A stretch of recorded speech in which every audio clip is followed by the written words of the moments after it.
Hi, I'm Tao Tia, and today I'm going to talk about the 7 deadly sins, the 7 heavenly virtues, and human suffering. All humans suffer, and it doesn't matter who you are or what you own, how much money you do or don't have.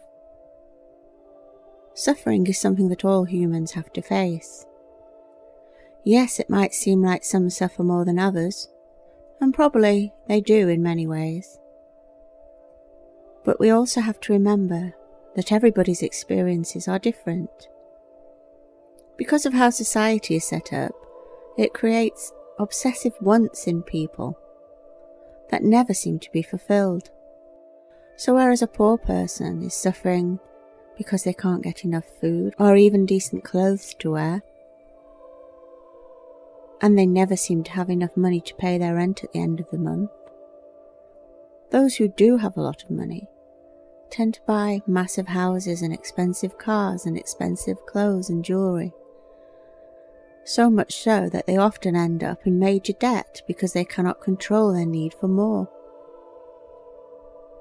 So it seems that no matter what somebody has, it never is enough.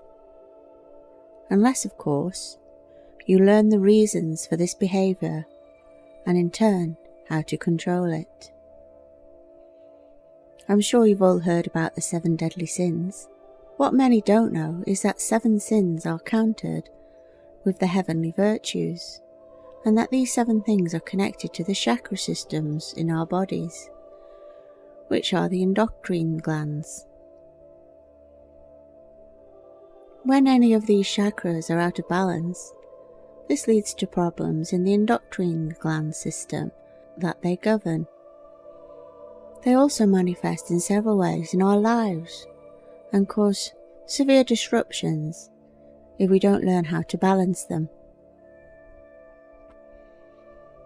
Here is a chart which shows the 7 virtues and their corresponding sins, chakras, and endocrine gland.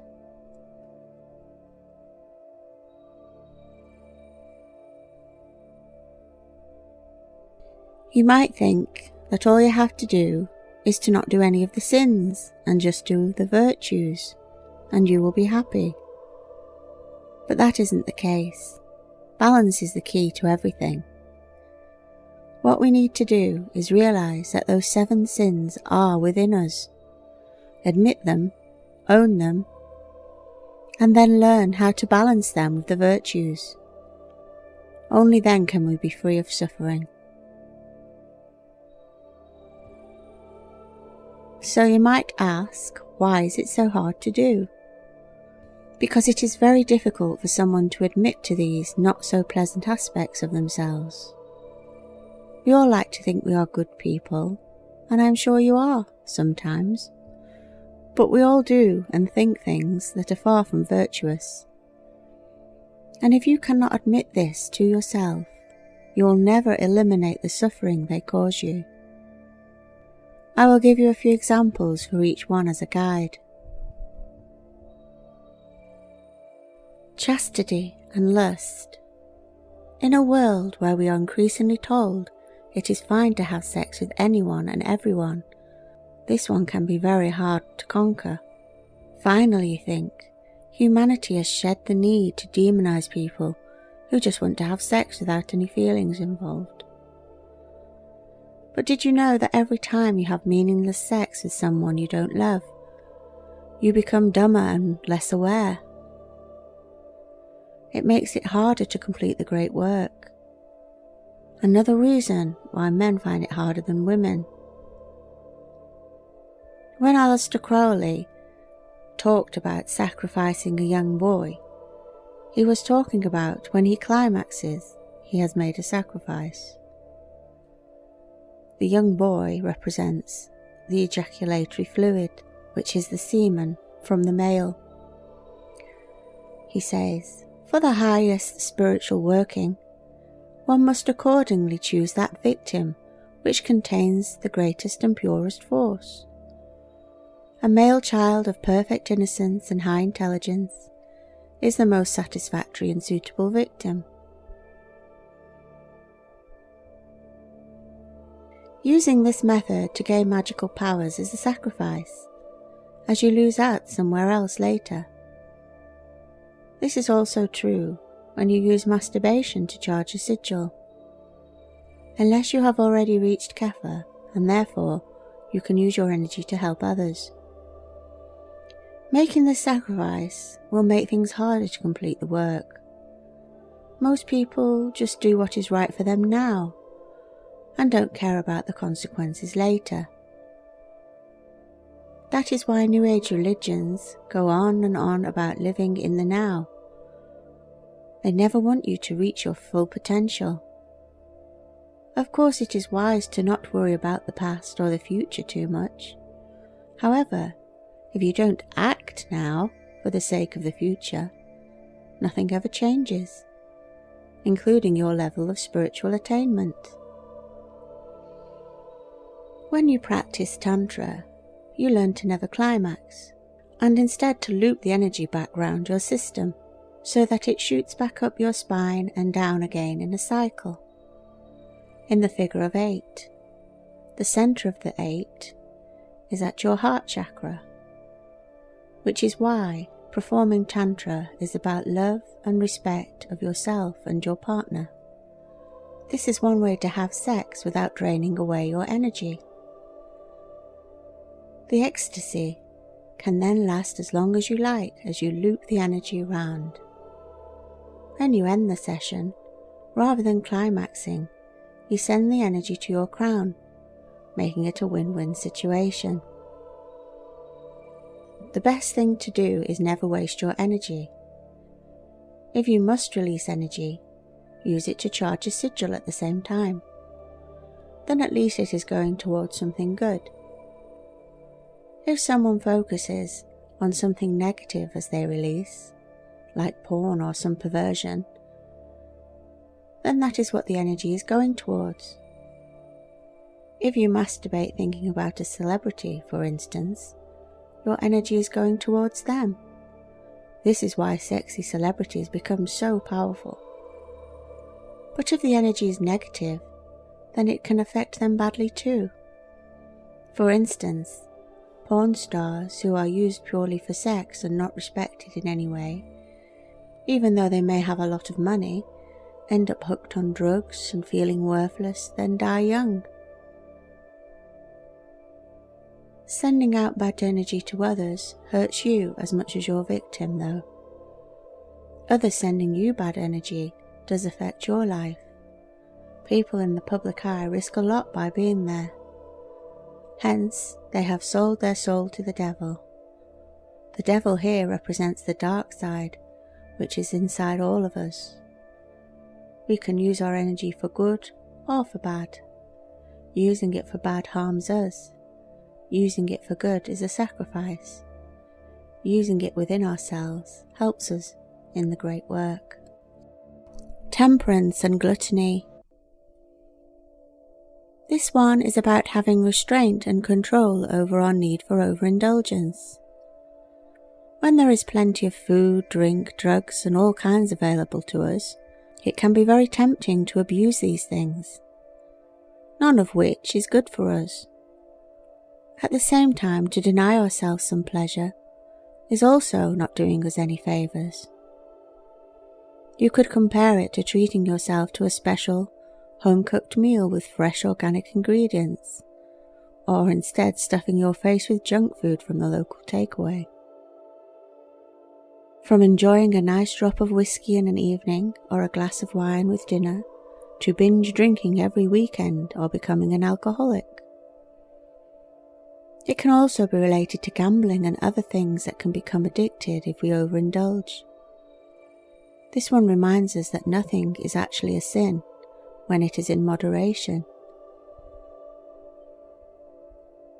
Patience and wrath. You only have to spend a little bit of time online or looking at YouTube clips to find out how angry people seem to be these days. It is like most of them are waiting for someone to do something they can feel annoyed about or offended by, Then they can get out all their anger and hate on whoever it was that triggered the explosion. People who get angry and have aggressive outbursts often say they can't control this, and that it isn't healthy to bottle it all up inside. However, having outbursts is not good for you, and it actually gives the person such an adrenaline rush that they start to get addicted to the feeling, and that leads to even more nasty behaviour. Soon they are pushing away their friends and family and partner because they can no longer put up with their outbursts that can become violent. Walls are punched, things are broken, and if this behaviour continues, it could lead to them and others being seriously hurt. Or even worse still, it could lead to murder. When something is troubling you, you need to face it right away and ask yourself, why is it troubling you? And learn to stop letting your emotions and worries about one thing be taken out on others. By no means I am saying to never let your hurt feelings out, but to talk about them calmly and resolve the issue is much better than letting the problems stew inside you until one unfortunate person happens to get in your way and you take it all out on them. To be at peace, you have to learn to control this addiction to the adrenaline you feel when you get angry, because the consequences of your actions are not good. Kindness and envy. Humans are not the only animals who struggle with feelings of envy towards others around them, and it can be very self-destructive and lead to unpleasant behaviour. To see everyone around you as competition leads you to feel like you aren't good enough. Your neighbour just got a new car, well then you must go out and get an even better one. Envy will lead you to have a voice in your head telling you that the only reason your neighbour got a new car was to show off and make you feel inadequate.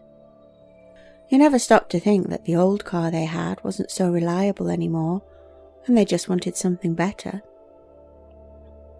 You never even crossed their mind when they were choosing their new vehicle. Envy is strongly linked to narcissism because the envious soul truly believes that people are only being better than them at something to hurt them. It can lead to becoming resentful and nasty to others. Opening your heart to kindness is the only way to overcome this. Being genuinely happy for other people's achievements and not allowing yourself to feel any envy can be difficult to conquer. But when you do give up the need to have everything that everyone else has, it can be very freeing. So long as you have what you need, why be envious of anyone else? And even if you don't yet have what you need, being happy for others who already have things is so much more likely to lead you to achieve your own goals than envy ever will. With a clear mind and no need to impress others, you can get your priorities straight, not get yourself in debt trying to keep up with others and make a better future for yourself. No one ever got themselves out of a bad situation by worrying about what everyone else is up to. If they focus on their own goals and targets, and be happy for others who have reached theirs, gratitude can lead to happiness. Diligence and sloth. If you spend your time doing nothing because you are too lazy to do anything to better your circumstances, then you only have yourself to blame. Diligence is about work ethic, but it can be as mundane as looking after your personal hygiene, even when you are alone. For your own well-being. Giving in to the feeling of laziness is fine if you want a few days' break, but when you make a habit of doing nothing at all by wasting all your time, don't complain when you find you have become depressed. You should never think you are bored. There are simply too many things to do and experience in life for that. How many books are there to read? You once said you wanted to write a book, didn't you? How can you say you are bored and have nothing to do when you could be writing a book? You could be doing some art, making something. The possibilities are endless. Sloth is the reason so many who find themselves out of work have such difficulty getting back into work. Doing nothing is easier than making the effort to achieve something each day. And when sloth becomes a habit, it is very hard to break. Give yourself a break every now and then, but to give up on everything and allow yourself to be lazy for too long, and it will ruin your life.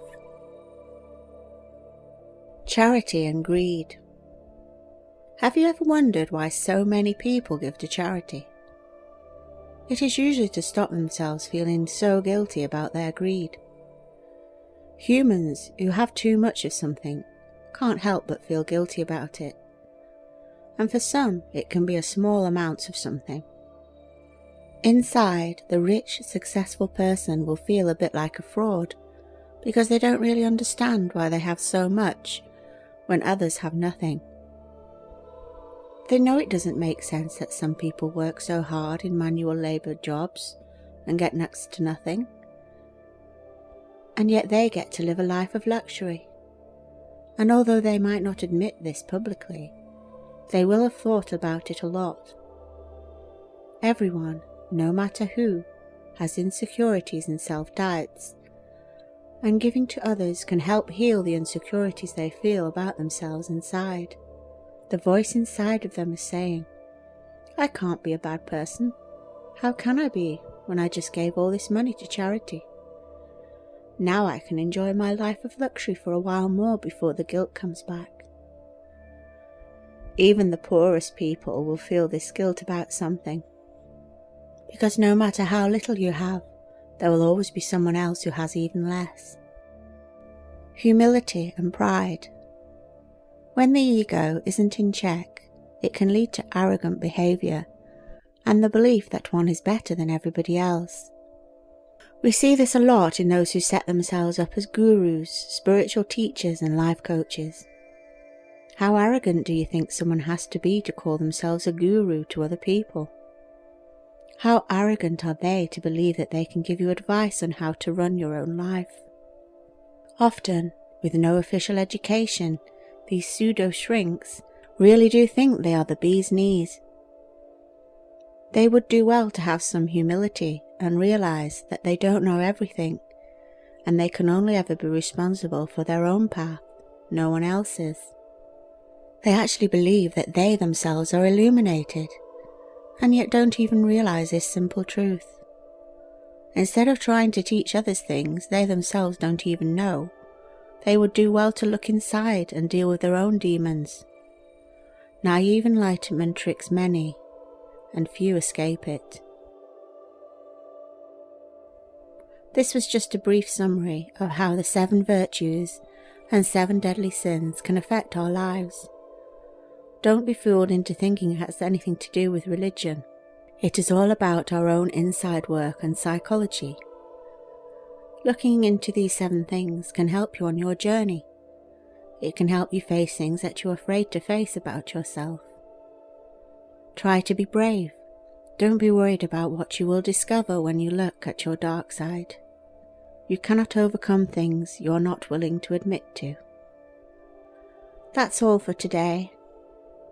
If you'd like to support me, buy my books, buy my art, you can find the links below. Thanks for watching. Bye for now.